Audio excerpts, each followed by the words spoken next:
ये बात है 15 मार्च सन 1959 की, जब मुंबई की एक छत पे 7 घरेलू महिलाएं इकट्ठी हुई। मकसद था महिलाओं को, स्पेशली घरेलू महिलाओं को जो कि ज्यादा पढ़ी लिखी नहीं है, उन्हें सक्षम बनाना और उन्हें कमाई का एक जरिया देना। शुरू में इन 7 महिलाओं ने 80 रुपए उधार लेके पापड़ बनाना शुरू किया और जब 1 किलो पापड़ बनाने में 50 पैसे का प्रॉफिट हुआ तो इन महिलाओं में जोश आ गया, क्योंकि 1959 में 50 पैसे का प्रॉफिट भी बहुत बड़ी बात हुआ करती थी। फिर क्या था, इन महिलाओं के विजन से और भी महिलाएं इनके साथ जुड़ती चली गई और आज इस कंपनी में 45,000 से ज्यादा महिलाएं काम करती हैं। ये कंपनी 15 से ज्यादा देशों में अपनी प्रोडक्ट सेल करती है और जो कंपनी 80 रुपए उधार लेके शुरू हुई थी, आज वो कंपनी 1600 करोड़ रुपए की कोऑपरेटिव कंपनी बन चुकी है, जिसकी वन ऑफ को फाउंडर है जसवंती बेन। गाइस, मैं बात कर रहा हूं लिज्जत पापड़ कंपनी की। आपको ये स्टोरी कैसे लगी चैट सेक्शन में जरूर लिखेगा और ऐसे अमेजिंग वीडियोस के लिए शेयर, सब्सक्राइब एंड लाइक। मिलते हैं अगली वीडियो में।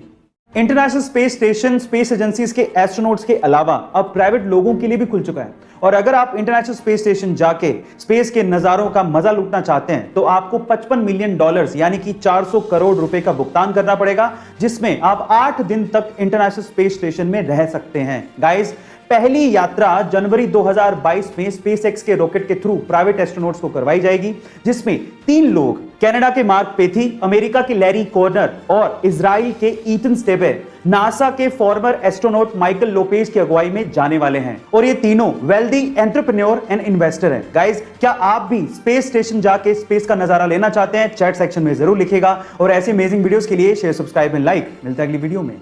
जब किसी लड़की या महिला को कोई घूर रहा होता है तो वो लड़की या महिला अपने कपड़ों को ठीक करने लगती है। वो ये सोचने लगती है कि कहीं से कुछ दिख तो नहीं रहा, उसने कुछ गलत तो नहीं पहन लिया। वो अपने आप को दोषी मानने लगती है। उस हर महिला और लड़की से आज मैं ये कहना चाहता हूं कि इसमें आपकी कोई भी गलती नहीं है। और साथ ही साथ सभी लड़कियों और महिलाओं को एक कानूनी अधिकार भी याद दिलाना चाहता हूं कि अगर आपको कोई 14 सेकंड से ज्यादा घूरता है तो आईपीसी के सेक्शन 294 एंड 509 के तहत यह कानूनी दंडनीय अपराध है और उस व्यक्ति को सजा भी हो सकती है। Guys, stop teasing and raise voice against it. Maharashtra के नासिक से कोरोना वैक्सीन को लेके एक अजीब सा वाकया सामने आया है। नासिक के अरविंद सोनार का यह दावा है कि वैक्सीन की दोनों डोजेस लगवाने के बाद उनके शरीर में चुंबकीय शक्तियां पैदा हो गई हैं। वो मैग्नेट मैन बन चुके हैं। मतलब यह कि उनके शरीर से सिक्के और चम्मच चिपकने लगे हैं। पहले तो उन्हें लगा कि शायद पसीने की वजह से होगा, लेकिन नहाने के बाद जब उन्होंने फिर से ट्राई किया तो सिक्के और चम्मच फिर से वैसे ही चिपकने लगे। पर साथ में अरविंद सोनार ने यह भी कहा कि वैक्सीन लगवाने के बाद उन्हें किसी तरह की कोई प्रॉब्लम नहीं हुई थी। प्रशासन की तरफ से रिएक्शन आया कि इसकी हम पुष्टि नहीं कर सकते, जांच का विषय है। पर यह सच है या अफवाह, आप लोग कमेंट सेक्शन में जरूर लिखिएगा और ऐसे अमेजिंग वीडियोस के लिए शेयर, सब्सक्राइब एंड लाइक। मिलता है अगली वीडियो में। यूएफओ, एलियंस और एलियंस की दुनिया ये हमेशा से ही हमारा ध्यान खींचती आई है। इस रहस्यमय दुनिया के बारे में हम हमेशा से ही और जानना चाहते हैं और हमेशा हम लोग यही मानते आए हैं कि एलियंस हमारी धरती पर आउटर स्पेस यानी कि बाहरी दुनिया से यूएफओ के थ्रू आते रहे होंगे। लेकिन आईसीईआर एक ऐसी संस्था जो कि एलियंस की दुनिया और यूएफओ के ऊपर रिसर्च करती है, उसके वाइस प्रेसिडेंट का यह कहना है कि एलियंस कहीं आउटर स्पेस से नहीं आते बल्कि समंदर की गहराइयों से आते हैं। उनका तो यह भी कहना है कि समंदर की गहराइयों में एलियंस के बेस हो सकते हैं। ओह माय गॉड गाइस, सच्चाई क्या है ये तो हम नहीं जानते, लेकिन एलियंस के बारे में यह खबर हमारी जिज्ञासा को और बढ़ा देती है। गाइस, आपको ये खबर सुन के कैसा लगा चैट सेक्शन में जरूर लिखेगा और ऐसे अमेजिंग वीडियोस के लिए शेयर, सब्सक्राइब एंड लाइक। मिलते हैं अगली वीडियो में। कुछ सालों पहले यूएस का एक बंदा प्रॉपर्टी खरीदना चाहता था, लेकिन उसे अर्थ का रियल एस्टेट बहुत ज्यादा महंगा लगा। एक रात को जब वो आसमान में चांद को देख रहा था तो उसे सिर्फ चांद नजर नहीं आया, उसे चांद पे रियल एस्टेट की अपॉर्चुनिटी नजर आई।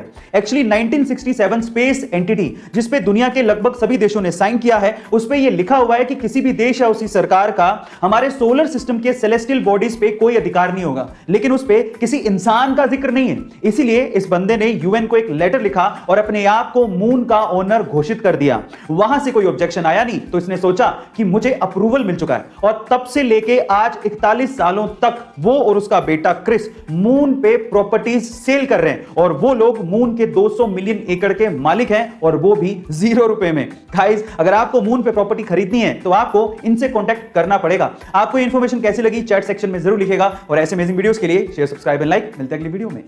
ये बात है सन 1996 की, जब सौरव गांगुली ने अपना टेस्ट डेब्यू इंग्लैंड के खिलाफ लॉर्ड्स के मैदान पे किया था और अपने पहले ही मैच में शतक ठोक के उन्होंने 131 रन की पारी खेली थी। 25 साल बीत जाने के बाद भी रिकॉर्ड कायम था, लेकिन अभी रिसेंटली न्यूजीलैंड के खिलाड़ी डेवॉन कॉनवे ने इस रिकॉर्ड को तोड़ दिया। जी हां गाइस, डेवॉन कॉनवे ने अपने डेब्यू मैच में इंग्लैंड के खिलाफ लॉर्ड्स के मैदान पर 200 रन की नाबाद पारी खेली और यह रिकॉर्ड अपने नाम कर लिया। गाइस, मजे की बात यह है कि सौरव गांगुली और डेवॉन कॉनवे दोनों की बर्थ डेट 8 जुलाई ही है। दोनों ही लेफ्ट हैंडी बैट्समैन है और दोनों ने ही अपना टेस्ट डेब्यू इंग्लैंड के खिलाफ लॉर्ड्स के मैदान में करके शतक ठोके। गाइस, आपको ये इंफॉर्मेशन कैसी लगी चैट सेक्शन में जरूर लिखेगा और ऐसे अमेजिंग वीडियोस के लिए शेयर, सब्सक्राइब एंड लाइक। मिलता है अगली वीडियो में।